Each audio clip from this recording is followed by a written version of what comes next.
ఏడేడు జన్మాల బంధాలతో ఈనాడు నీ ఏడు పండించనా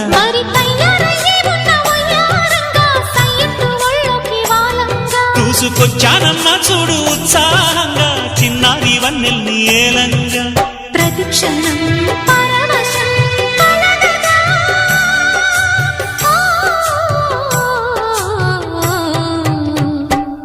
మనసా పలకవే